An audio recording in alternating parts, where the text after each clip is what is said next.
All right. So what I normally would have done today was, well, I have to finish the ohm binary lecture, which we will do.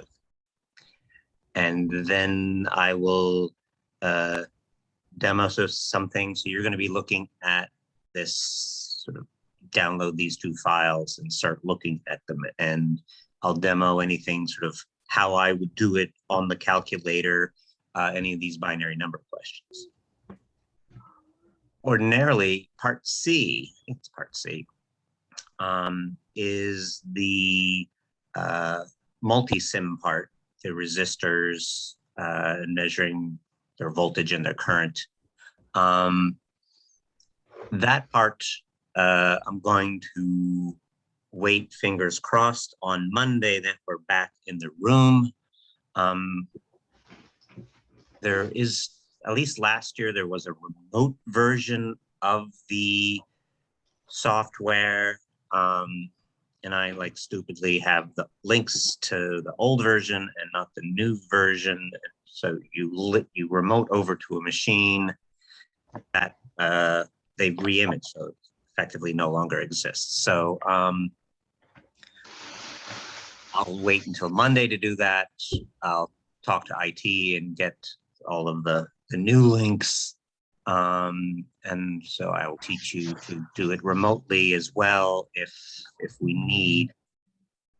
Ooh, that's not who's. That's who it is. So I will demo the software Monday first thing. So Monday will be like the lab day for you to do this lab one, and then it will be at least nominally due a week after that. So you're going to ask your questions about how to do parts A and B. We're going to hold off on the demos of C until Monday. Basically, we'll just do the lab as a class, or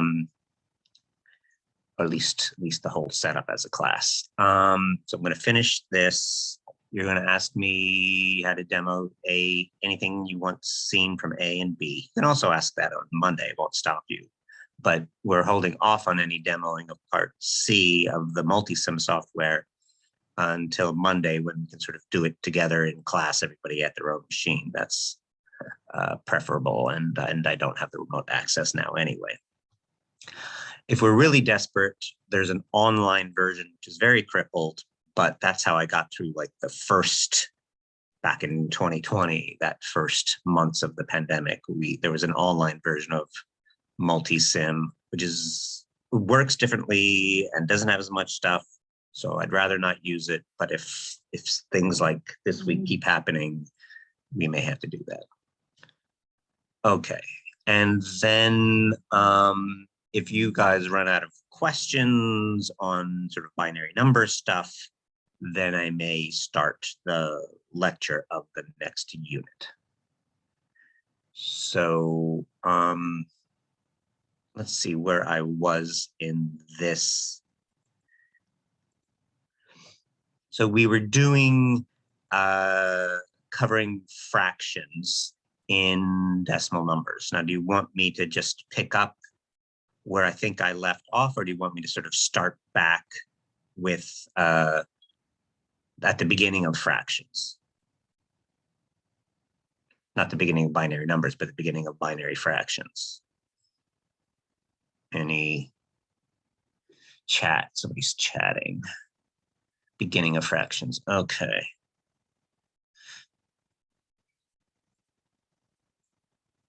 You can just yell out, but beginning of fractions, it will be. Okay.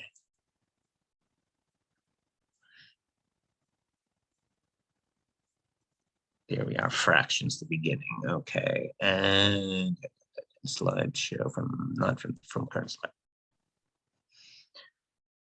Okay, so we remind you that everything we're doing in binary is pretty much the same as what we do in decimal, except that it's powers of 2. So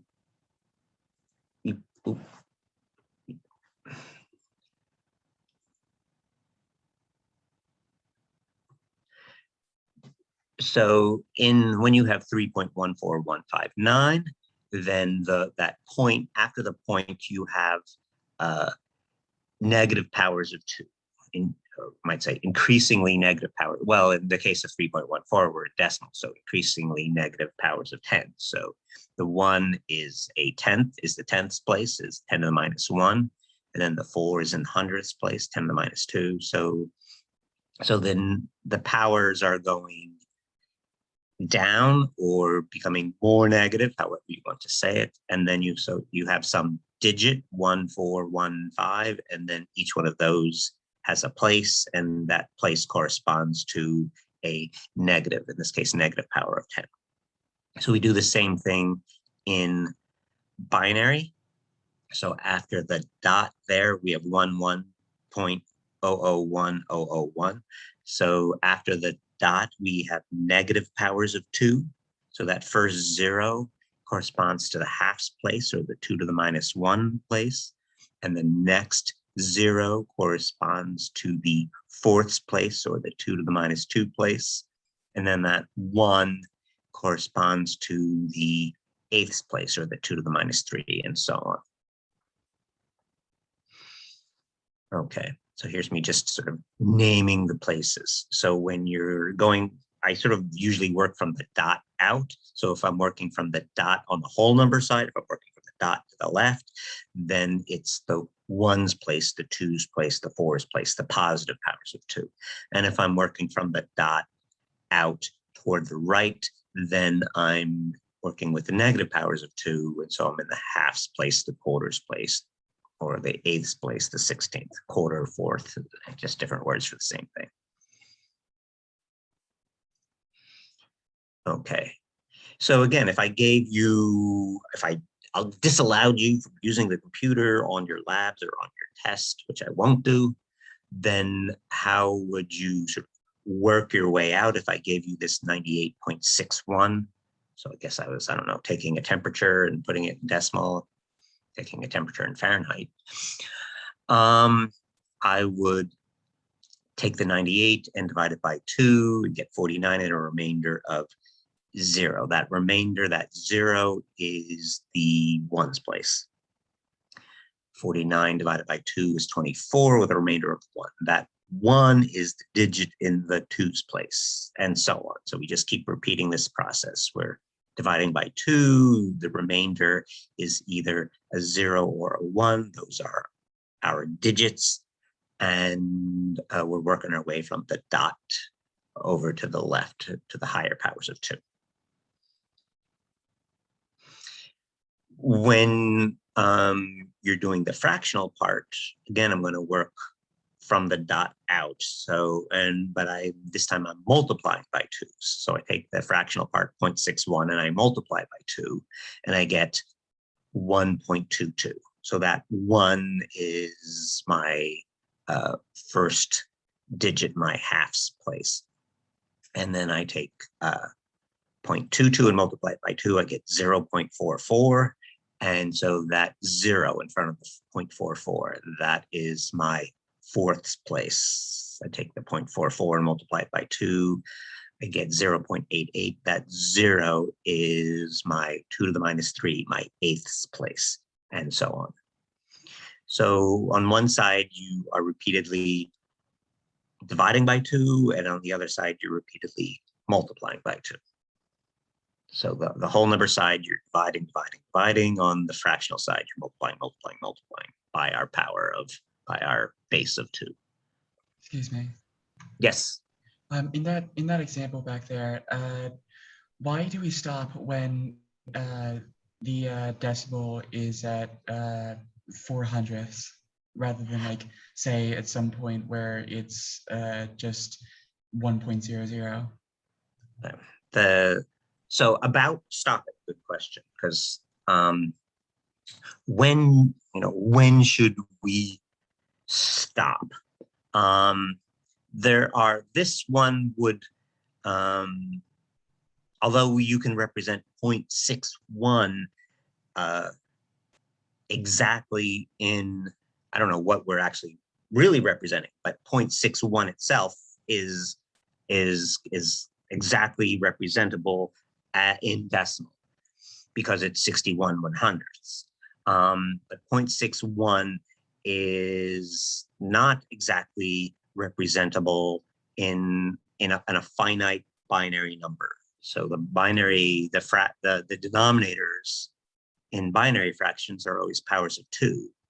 And so there's no, 61/100ths. It can't be represented exactly as some fraction with a denominator that's a power of 2.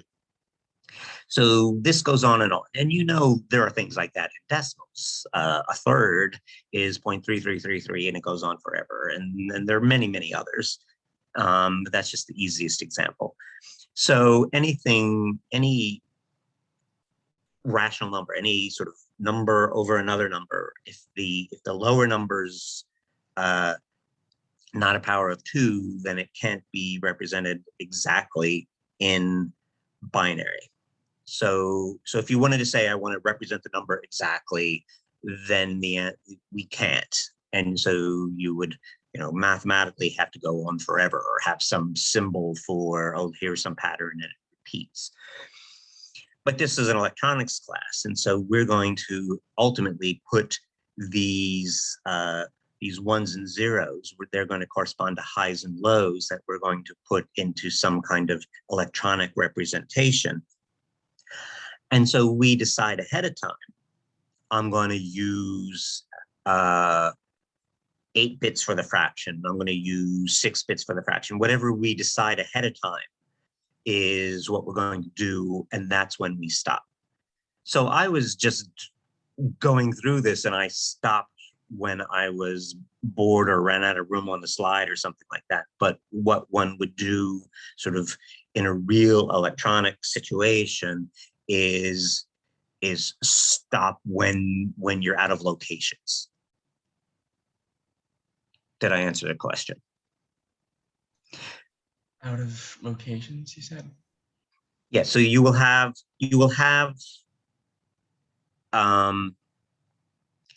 like even at your higher level in a programming language, for instance, you declare a number, and right now I'm talking about this type. Usually they don't usually have this type in programming languages. They have something related called a float, which is more complicated. So we will save that for later in the semester. But they do have this type sometimes in databases. And so you will say, when you declare the type, you will say, I'm going to use this many bits of memory for representing the fractional part of this number. And you also have a finite number for representing the whole number. So then sort of when you fill these bits, when you fill these slots with ones and zeros, then you stop, because you'd have nowhere to put any more bits. So you're sort of filling it. You have some ahead of time, some slots you're going to fill, and when they're full, that's when you stop. So it's in electronics, I have what we call a register, which is just a set of bits for where we store the bits. So you give it a 1 and you give it a 1, which will say it's a high and it will remain high, or you put down a 0, which is a low, and it will remain low. But the register is only so big. So it's maybe a 32-bit register or a 64-bit register. However big the register is, that's when you stop. I'm never going to torture you with as many as 64 unless we're using the calculator, and the calculator just gives them all to you. But we'll often work with 8s and 16s, more reasonable numbers. But you stop when the representation. So we have a physical finite thing that we are using to make the representation, and we stop when that is full. Okay, thank you. Mm-hmm. No, very good question, and very relevant to this course compared to just a discrete math course. Discrete math course is a math course. Math people can go on and on as forever. We're not allowed to. We have a finite system. Okay. So when I ask this problem, like on a lab, I will say, I'm going to use 8 bits for the whole number and 8 bits for the fraction, and then you will know when to stop. So it's a good question. And if it's I should have answered it. I didn't in this case, but when I give the question, I should also give the answer to that question by saying, I want 8 bits for the fraction. And if I don't, then you ask me the question you asked me.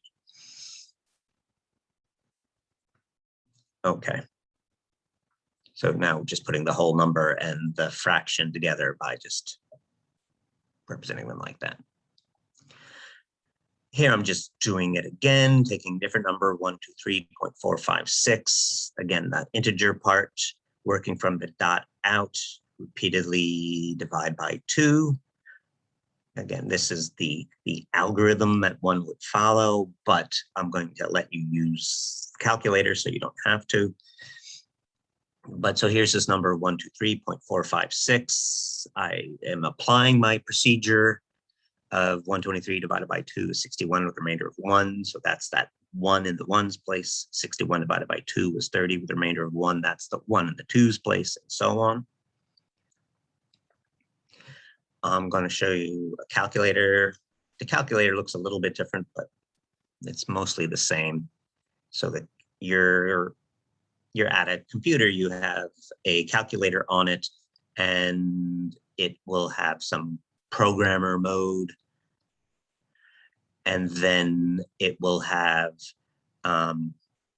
different representations, hexadecimal, decimal, octal, and binary. And usually it will come up by default in decimal if you've just opened a calculator. And so my 123 was a decimal number, so it's in decimal mode, and I put in my decimal number 123, and then I can use the radio button in this case, maybe a drop-down list in other times, but I can switch over to binary and it will give me binary. Now the binary in the sort of display part of the calculator is not showing me any leading zeros. So it is showing me, what is it there? 7 bits. So in whole numbers, you often stop when you've represented the whole, but you have some whole number, it's finite. In the whole number, you often go until you have enough bits to represent it.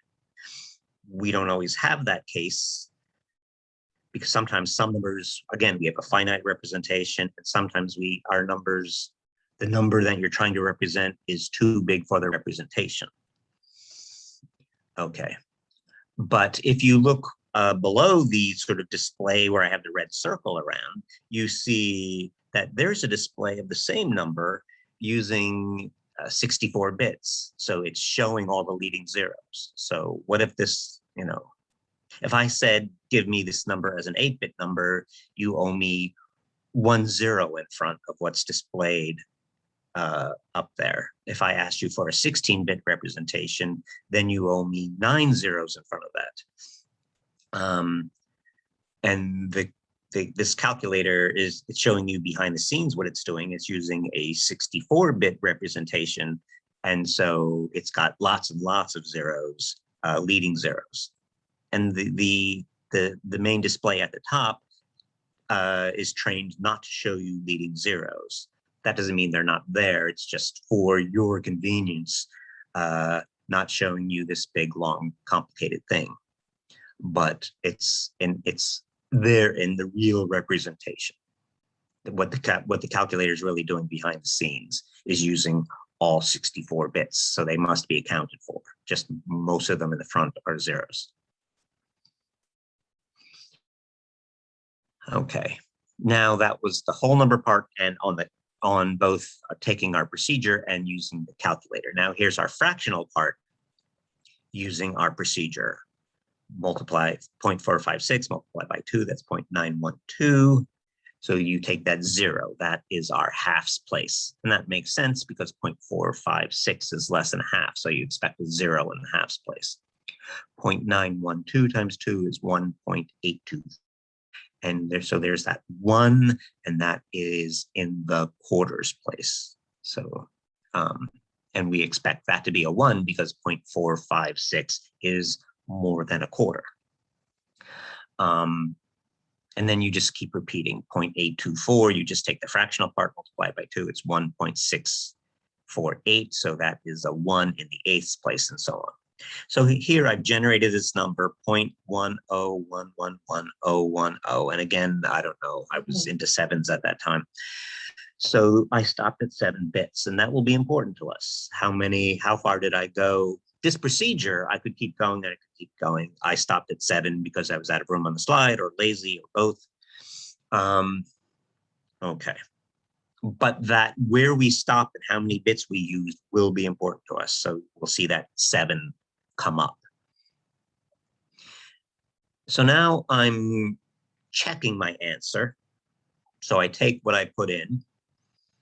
You see then I might have even typed a leading 0, but the calculator doesn't show it. In the display, the calculator doesn't show leading zeros. So there I put in 0111010, but it's only showing me the 6, even though I put in 7. And I put it in binary mode because this is a binary number. And then I go over to decimal and it gives me 58. I don't know what to make of this 58 just yet. But then I remember that the 2 to the, I remember the 7 bits. And so I'm going to take my 58. And when you change modes in the calculator, so to divide, I'm going to divide by 2 to the 7. And to get my 2 to the 7, I'm going to work in scientific mode. And when I change the modes of my calculator, it's often going to erase my number. So if you've got a good memory, you can just say, I'm going to remember 58, or you can sort of copy, switch modes, and then paste it back in. So I'm showing you here, in case you don't have a good memory, how you can, keep that 58 for yourself by copying it and then pasting. Okay, so I go over scientific mode and I recover my 58, and then I'm going to divide it by 2 raised to the 7. So the calculator doesn't look exactly the same as in this old screen capture, but all these keys still exist. They're just repositioned. So you'll take your 58, you'll do your slash for divide, you'll find your 2, find your x to the y for raised to the, and then you'll put in the 7. And then finally an equal. And now you get a fraction. Now remember, we were trying to represent 0.456, but we stopped at 7 bits, and that 7 bits, there's an exact fraction of 0.453125. That is a number that can be represented exactly in binary, which is an approximation to our 0.456. We can get a better approximation by having more bits, but at 7 bits, this is our approximation. I usually, when I'm dealing with fractions, I usually truncate, which means I say I'm doing 7 bits and I just stop. Some people will round. They will look at the next part of the number, and if it's sort of bigger than a half, basically they'll round up, and otherwise they'll round down. I usually just stop. So if your answer differs from mine on the very last bit because you rounded and I truncated, I'm just going to say, okay, we just do it differently. If you're different from me in earlier bits, then I'm going to mark it wrong. Okay. So again, so this is just truncated to 7 bits, our approximation. Okay, so I got the answer to 7 bits, and then I'm checking my answer. So it's a pretty good check. I was looking for 0.456 and I got 0.453125. It's close. Now we're going to turn the check around and find a way to get the answer rather than do our algorithm of repeatedly multiplying by 2. So in our algorithm, we multiplied by 2 7 times to get 7 bits. Our algorithm, each step in our algorithm is to multiply by a 2, and we carried out that algorithm 7 times for 7 bits. So we multiplied by 2 7 times, or we multiplied by 2 to the 7th. So I'm going to take our fraction 0.456. I'm going to multiply it by 2 to the 7, get 58.368. And again, I tell you that I truncate. So I'm just going to take the whole number, that 58, use my calculator and put in 58 in decimal and figure out its binary. It was 111010 because, again, the calculator only uses, doesn't show me leading zeros. But I knew that I had done it 7 bits. So I know the calculator in this game gave me 6, but I knew I was working with 7. And so I know I need a leading 0. I also know I need a leading 0 because my original fraction, 0.456, is less than a half. So I'm expecting a 0 in the halves place. And that's what that leading 0 is. We're in the fraction. So the leading 0 is the halves place. And so we expect a 0 in the halves place. Okay. We always like to know our limits in this game of finite representation. We like to know our limits. So let's take 8 bits, and let's say we had 4 bits for the whole number and 4 bits for the fraction. Then our largest number would be all ones, which would be 15.9375, and our smallest non-zero number would be 0.0001, which is 0.0625. So that's sort of our smallest increment and our largest number in this what's called fixed point approach, where fixed means I have so many bits and I'm fixing where the point is. So I had 8 bits and I'm fixing that the point is in the middle. So it's sort of half of the bits for the fraction, for the whole number, and half of the bits for the fraction. It doesn't have to be evenly divided, but it can't change. That's what it means to be fixed. And then later in the semester, we'll do floating point, where that dot will allow that dot to move. So if the number is bigger, we'll allow it to be to move around and be able to represent bigger or smaller numbers. So we're not getting our biggest range here. We have a nice known precision that we know that the differences, our smallest non-zero number is 0.0625. We know that the difference between any 2 consecutive numbers is 0.0625. We know that when we allow the number to float, we're going to lose this sort of fixed precision, but we're going to have a bigger range of numbers out of it. So that we'll have to play those 2 things against each other and see. And we usually like the bigger range of numbers. We use what's called floating point numbers. So I tell you that some databases have a sort of a fixed point representation. Okay, so here I'm telling you there is such a thing called floating point. I always like to tell you what the decimal, I usually like to do the decimal equivalent and then do the binary, just to remind you that you sort of already know this stuff. And the equivalent that you know, I hope you know, to floating point numbers is scientific notation. And we're going to do that later. There's going to be a particular electronic device that will be useful in handling floating point numbers. So we're going to hold off on floating point numbers until we sort of have and understand that device. We're going to talk just briefly about hexadecimal numbers. The one thing that's difficult with binary numbers is to represent any number, you often need lots and lots of bits. So the nice thing about the bits is you have this, we talked about it, this robustness to the noise, that it's the individual thing you're representing is a 0 or a 1. So you have all of the physical characteristics to either be a high and be a 1, or be low and be a 0. And so you can have a lot of noise and not change the 1 from a 1 or change the 0 from a 0.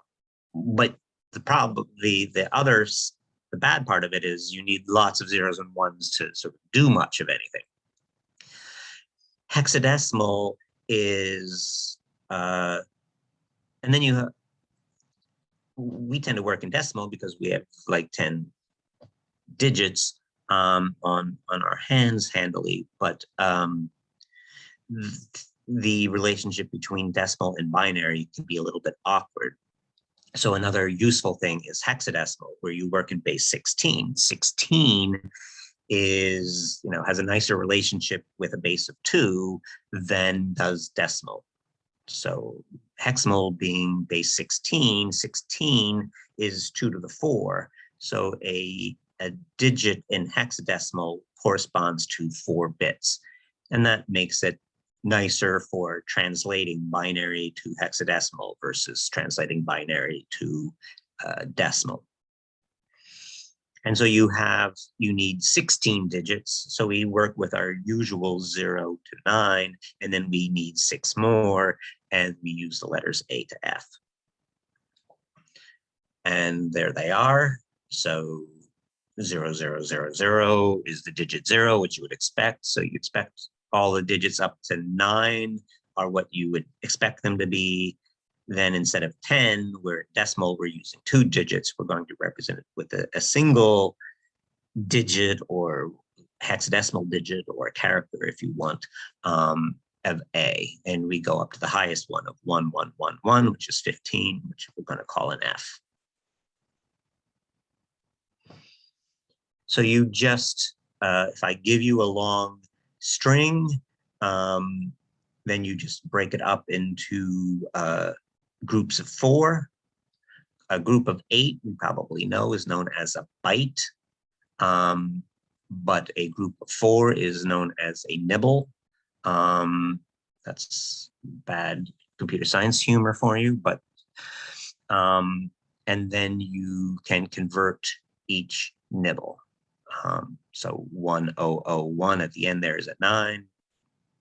1100 is a C, and you don't have to worry about any one influencing the other. They're all, once you've divided it into these groups of 4, then you can just straight out translate the 4 bits into the hexadecimal. That's what makes it convenient to use hexadecimal. It's on those calculators. So that's one of the, so I don't tend to do anything in octal. I tend to, in this calculator, I will ask you hexadecimal. I will ask you to do, I'll give you some decimal stuff and ask you for binary. I'll give you some binary and ask for the decimal. I'll also throw in some hexadecimal. I'll probably never touch the octal. All right, so we have all these numbers. What are we going to do with them other than just add? We know how to add, but what else are we going to do? We're going to address things. So anything that's part of a computer or a network of computers, to distinguish one thing from the next, you assign it a number. So if I have computers on a network, I assign them all numbers. If I wanted to have different pieces of hardware, keyboard and mouse, I assign each one a number. If I have different files on my computer, I assign them a number, or that number is some location on a hard drive or something like that. If I have a program, statements in my program, I'll get a number. If I have characters in a string, then I could say in the word cat that the T is in the 3rd location, which I'll probably say the address of that or the index of that is 2, because I like to start counting at 0. So I give everything I might want to distinguish numbers. And again, if I want to distinguish a lot of things, if I have a lot of files, then when I assign those things numbers, those numbers can be quite large and have quite a big number of bits, and that's where hex comes in handy. Because it sort of shrinks the size of the thing by 4, because there are four bits in one hex, so it makes those strings a lot smaller. Okay. We often, when we're saying we want to distinguish things, we often need to know how many things we need to distinguish, because that's going to tell us how many bits we need in the address to distinguish. So 1 bit can be in 2 states, high and low. 2 bits can be in 4 states, both of them low, both of them high, the first one low, the second one high, and then the first one high and the second one low. That's the 4 possibilities. 3 bits can be in 8 states. In general, it's 2 to the n. So when I ask, if I say I give you 13 bits, then, and I say, how many things can I distinguish? You tell me 2 to 13. Sometimes in the games, they'll pull out special bit sequences to not represent one of the things, but to have us play a special role. So if I ask you, I have 32 bits to represent a computer using IP version 4, and I say, how many computers can you have? I'm looking for the simple answer of 2 to the 32. Now, there are games that people play, and these are special and they're not used, and so if you Google and you give me that answer, then fine, I'll take it, it's correct. But I'm just looking for the simple counting argument of 2 to the 32 and end of story. So I won't, I certainly won't mark you wrong if you're right, but on the other hand, you just waste a lot of time Googling and copying when I was looking for you to say 2-32 and be done with it. Okay, so here I'm using the example I just used. IP version 4 that use 32 bits to represent a computer on a network. How many are there? I'm just going to say 2 to the 32. Again, there are these special cases, and it's not quite. And then there are games you can play to represent more computers internally and externally of a subnetwork, and yada, yada, yada. That's not the answer. If I ask a question like this, that's not the answer I'm looking for. Okay, I can use bit strings to represent characters. And an old and sort of simplified way is called ASCII. And that used 7 or 8 bits. We usually say 8 bits. The 7 bits, the first 7 bits are pretty standard. So the first 2 to the 7, the first 128 characters are standard in ASCII, and then the upper 128 can be changed depending on certain situations. Probably more standardized now than it was at the time. But so there were sort of 128 standard things. They're not all, strictly speaking, characters. Some of them are sort of low-level commands to maybe send something to the printer, or acknowledge something, or negative acknowledge something to say that it didn't come in right. So I say character, and you expect some combination of strokes that you can sort of see, but that's not always the case in ASCII. Some of them are more, some very low-lying ASCII are actually sort of commands. Okay. The extension of ASCII is Unicode, so it bumps up the 8 bits to 16 bits almost immediately, but actually Unicode is extensible. So if I said the first step in Unicode is to bump it up to 16 bits. And I say, how many characters can be represented? You say 2 to the 16.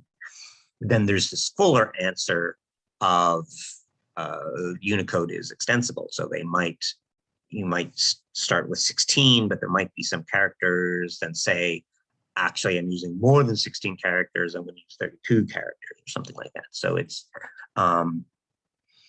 a system that allows itself to go up higher than what it was originally built for, or it was built to be extensible. So it, anytime if you sort of just say, I'm going to use 16 bits and that's that, then you have that limit of 2 to the 16.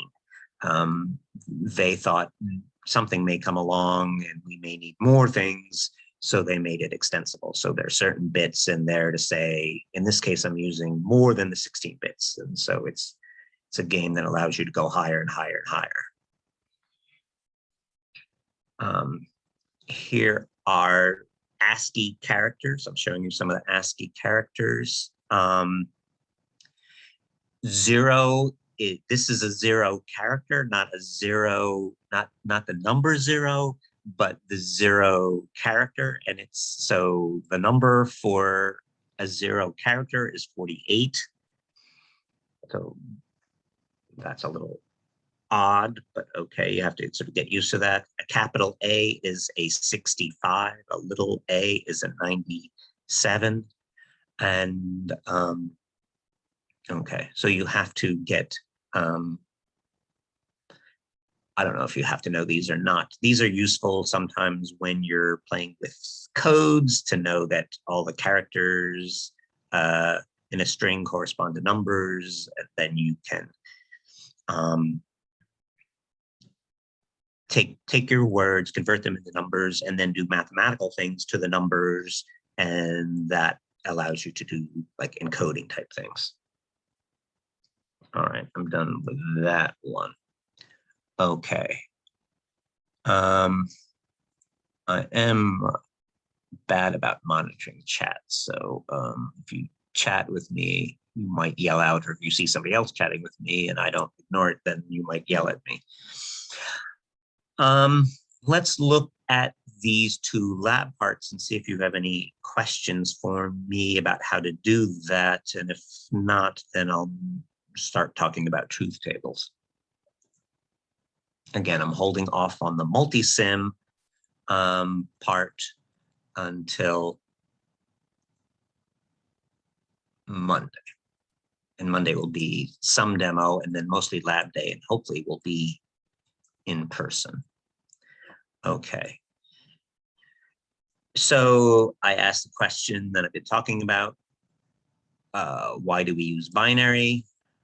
I prefer you give me my own answer back, some version of my own answer back, and not just Google it and tell me something that's going to frustrate me. I'm giving you some binary numbers and asking you to give me them in, I give you some decimal numbers, I'm asking for them in binary and hex. I'm saying use 16 bits. So if you want the best answer, you may need some leading zeros. Your answer should take 16 places. So you probably need a little more space here. And then your hex, if the binary is going to take 16 places, then the hex should take 4. Because a hexadecimal digit corresponds to every 4 bits is a hexadecimal. So if this is 16, then this should be 4. The other way, I'm giving you the binary and asking you for the decimal and the hex. So that's just simple. Again, I'm not asking you to apply algorithms and divide by 2 over and over again. You can just use the calculator. Here I'm giving you a number and asking you to apply the 2's complement procedure. So here everywhere you see a 0, you put a 1. Everywhere you see a 1, you put a 0. And then you take that number and you copy it over here, and then you add 1 to it. That should give you the 2's complement. And then the purpose of the 2's complement is it's the negative of the number. So we're taking our original number and we're taking our new number and we're adding them, and we should get zeros. So you're verifying that your 2's complement number and the original number when added give you 0. I want to get a version of minus 112. So you start with 112, you put 112 into the calculator, you exchange the ones and zeros, and then you add a 1 to it. And so this, when you're down here, you should have minus 112. And then I'm not going to have you verify that it's minus 112. Instead, I'm going to have you take the original 36 from up above, the positive 136, and the minus 112 that you just got, and do the addition and tell me whether or not the answer you get makes sense. We're going to work with numbers that can be positive or negative, signed numbers, or you might call them just integers. And how high, what's the biggest you can go with 16 bits?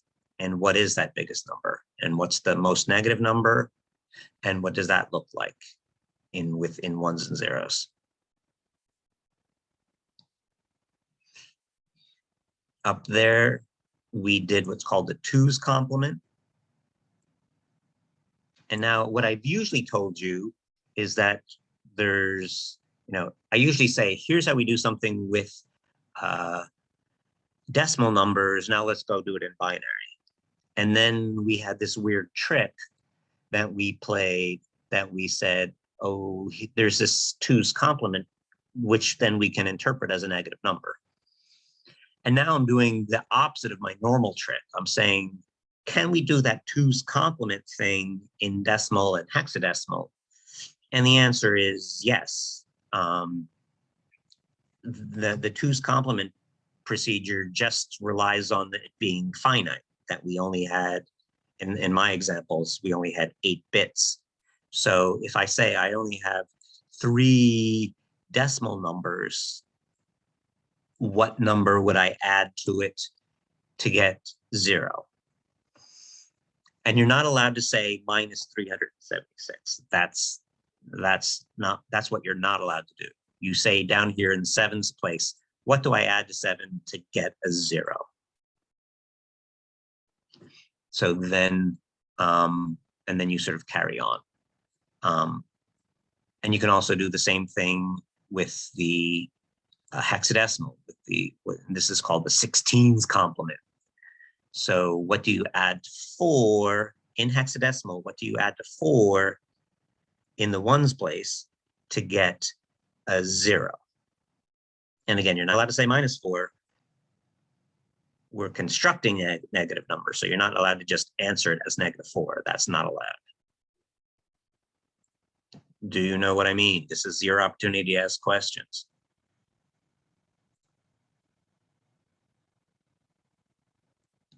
All right. So, and that's lab 1. So nobody asked any questions. So everybody's probably going to ace lab 1. That's good. I don't save. Part B.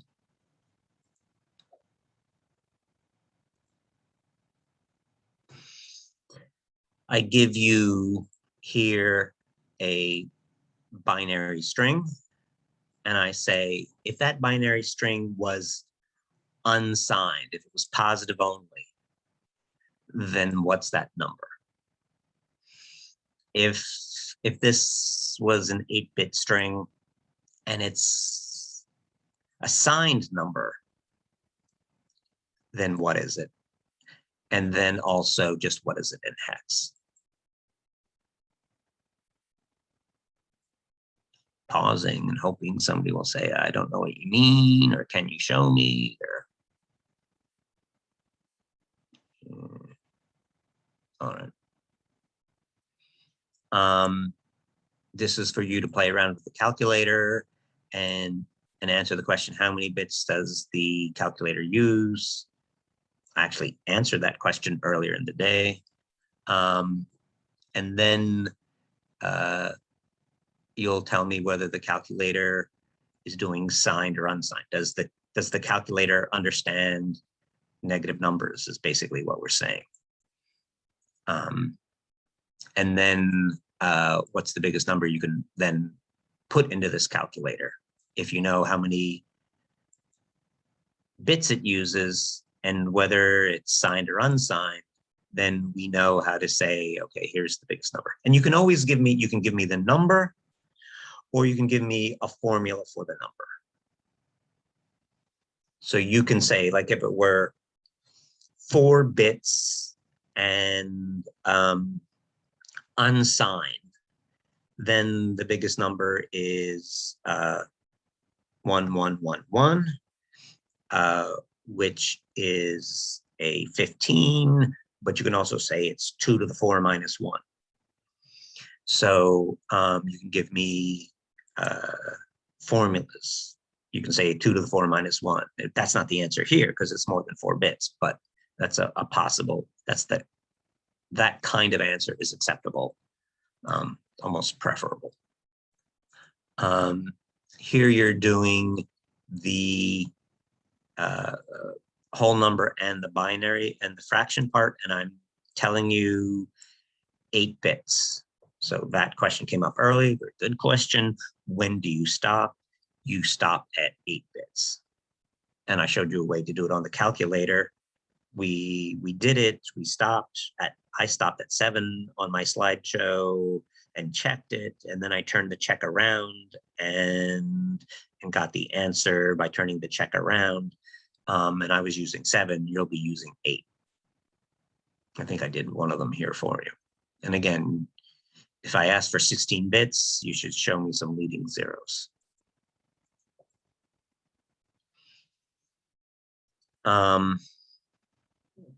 You should change these to yours, but find out your IP address and put it into a binary representation. When you're doing this, you put this into binary, you put each one of these decimal numbers into binary, and you should be using 8 bits. So 139 used 8 bits, but 54 didn't, but they should have had the 2 zeros in front. So I'm trying to give you plenty of hints of what I want to check. And then there's a thing called a subnet mask. So there's this command that you run. So you can go to your down here and type CMD and bring up a command prompt. And then there's this command ipconfig /all a Mac. It might be in Linux, in say Ubuntu, it's ifconfig, and Macs tend to be more like Linux. So it might be ifconfig if you're on a Mac. But you can just Google ipconfig for Mac and it'll tell you. And gives you out all this information. So here's an IP and a mask, but that's not a very interesting one.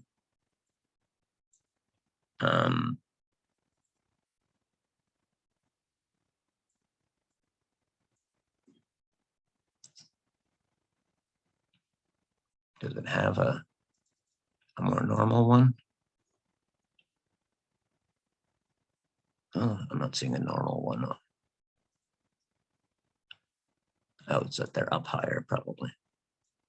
No. Oh, well.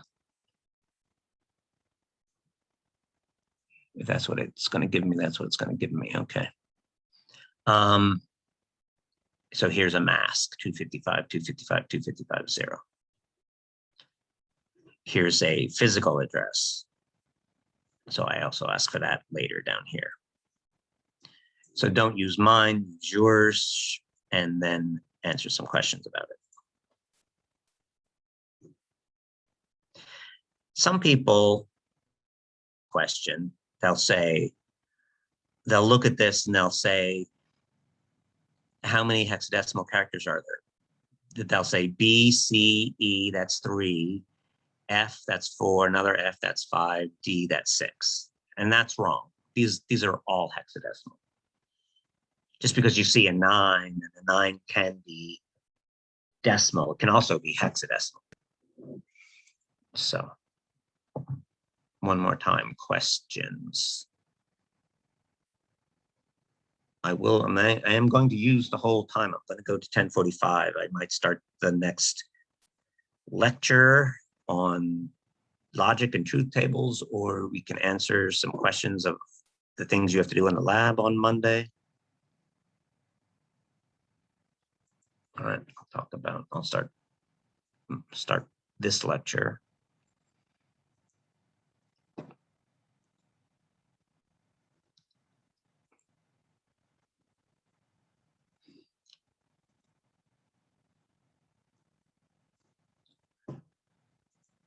Slideshow beginning. Okay, so we're going to talk about truth tables, some logic stuff, some truth tables, and electronics, but we probably won't get that far. Okay. So we want to connect in this course, in this digital electronics course, we want to connect to logic and programming and computers. That's our goal in this course, to sort of, I say it's a demystification course, that this box, this computer that's in front of you that just does the things that you want it to do, sort of start to get an idea of what lies in it and how do you get it to do the things you want it to do. So there's a connection between logic and electronics, and that's what we want to do. So if you were in a philosophy course, you would probably talk about propositions. Is a statement, is a condition, is a logical statement, is it true or false? And so there's vocabulary there of propositions and predicates. And in computer science, you would tend to talk about Boolean variables. Those are the things. So everything at the lowest level is bits, but the things that could be in the things that you run into in computer science and programming that could be represented just simply by a bit is a Boolean variable, something that could be true or false. In electronics, we're going to talk about inputs and outputs, and they will be, and we'll talk about whether that input is high or low. So in the term you're used to is Boolean, that's named after the British mathematician George Boole back in the 1800s. And he was studying sort of representation of logic and ways to combine statements. So, and that's where the term, that's what you mean by like algebra. So when you take numbers and symbols that are corresponding to numbers, and you say, what are my rules for combining those symbols that represent numbers, we're doing what we know as algebra. And so when the things you're representing are just trues and falses, then you're doing the algebra of Booleans, or Boolean algebra. So this is a joke, a cartoon I stole of Boole ordering lunch. And so he just answers in yeses and nos. That was hysterical. Okay. Boolean operators. There are some standard combinations. You might know these from your programming class. You had, say, in an if, you had some condition. If the age was bigger than 21, that is a condition which is either true or false. And then you can combine conditions, you can combine Booleans with the operator. So when we had numbers, we had addition and multiplication and division. Those were algebraic operators. Now we have the operators of our Boolean variables, and so they're known as Boolean operators. So you have an and you can operate the and can act on two Booleans or more. And again, Booleans are true or false. So in an and expression, you're putting things into the operator and you get something out of the operator. And with an and, you only get a true out if everything that was going in was true. Another Boolean operator is the or. And when you do an or combination, then if any one of them was true, then you will get a true. Or let's turn it around and say the only way to get a false out of an or is if they're all false. So an and to be true, everything has to be true. And for an or to be false, everything that went into it must be false. The not acts on a single Boolean thing and gives you the opposite. So if the condition was true and you said not, then that true turns into a false. If you have a false and then you not it, you get a true. So you always get the opposite thing of what you.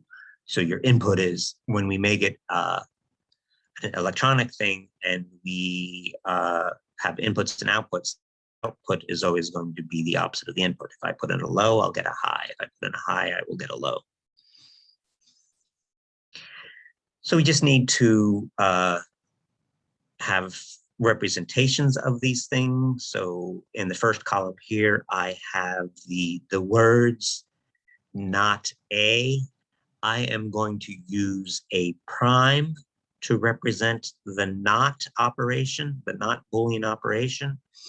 And then when we start to build them in electronic circuits, the gate symbol we're going to use. So we're going to make a logic gate, some kind of circuitry, and then we're going to represent the circuitry that corresponds to a not or an inverter as this triangle with a little circle on the end.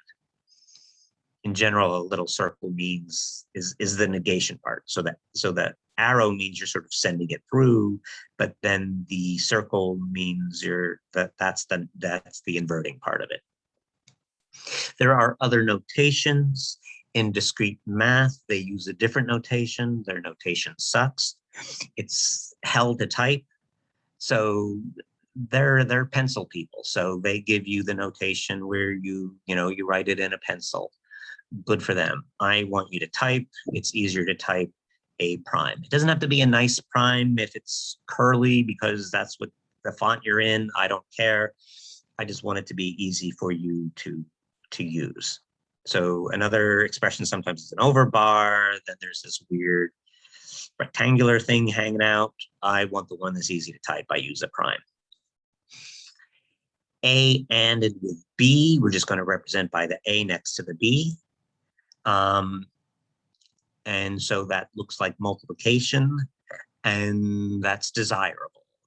That it's not quite multiplication, but it has a lot of things in common with multiplication. So that's why we use a notation that, one, again, is easy to type, and two, reminds us of multiplication, because ANDing is very multiplication-like.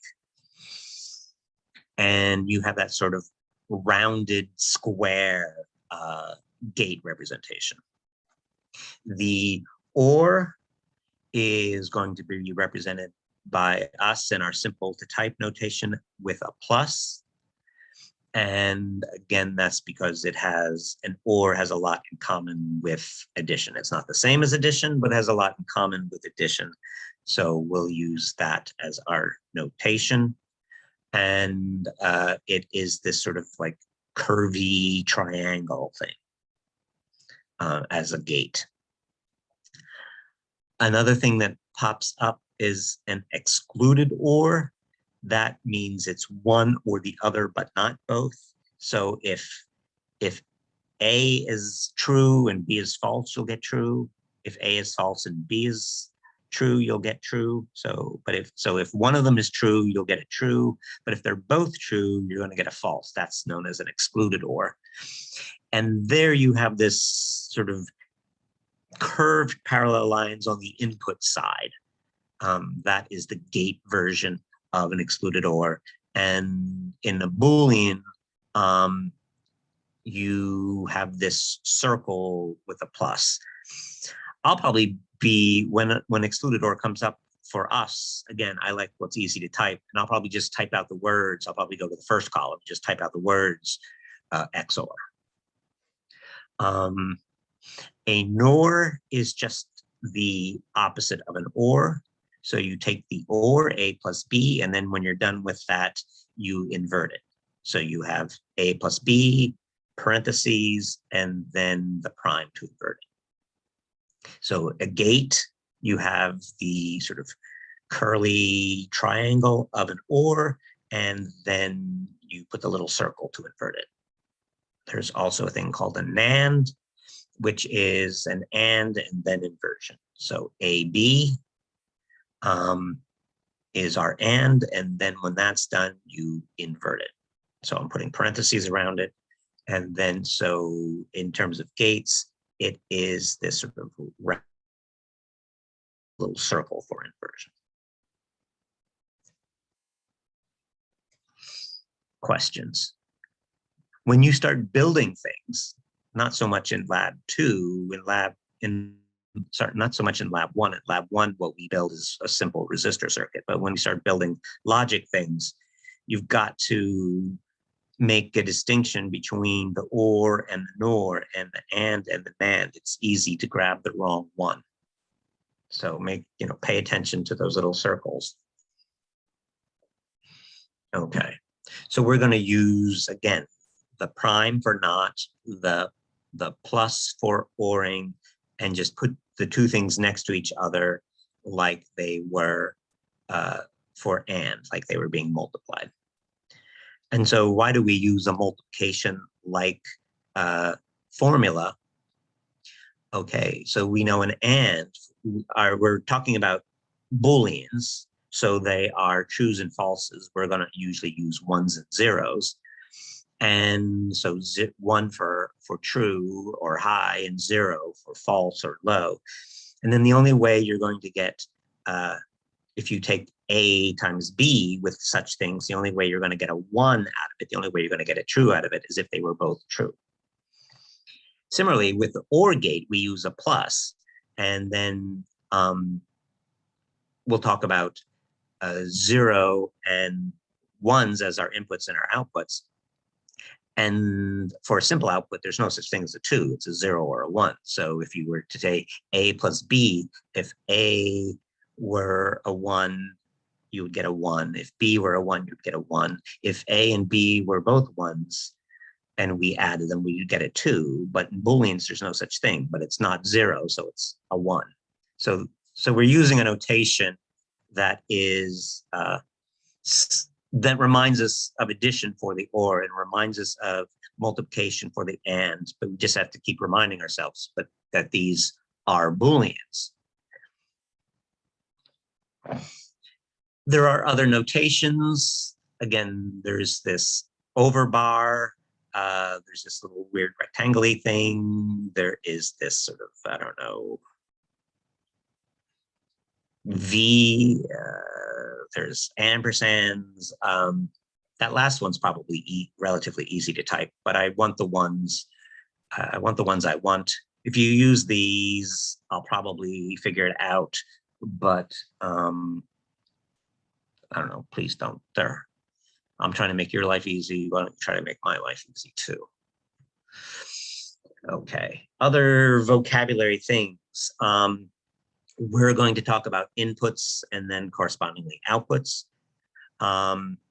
In programming, you tend to talk about Boolean variables, possibly conditions. If you're in an if, then you'll talk about them as being conditions, but you also talk about Boolean variables. If you were in a logic course, you would refer to them as propositions. And if you were studying logic or grammar, you would talk about them as predicates. But these are things that are true or false, high or low, zeros or, So we talk about high and low, true and false, 0 and 1, and we'll almost, it's a convention, but we'll almost always associate high with true with 1 and low with 0 with false. Okay. Now, things in my, I have this notation that I use, and then I have to warn you that there are things that people want to do with this notation that they should not do. You do not distribute the prime. People want to distribute the prime, but you don't distribute the prime. So let me show you in a truth table. I'm going to show you two truth tables. I'm going to show you that they're not the same. So what's a truth table? A truth table is I take my inputs A and B and I write down all the possible combinations. So A and B are zeros and ones for me. I'm going to write down all the possibilities, 0, 0, 0, 1, 1, 0, 1, 1.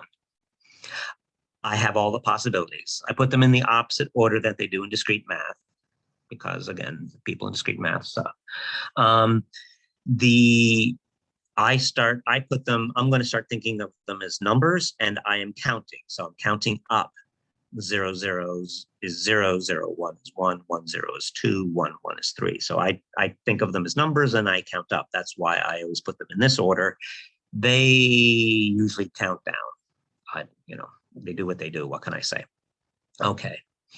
So A and B, those first two columns in that truth table are the inputs.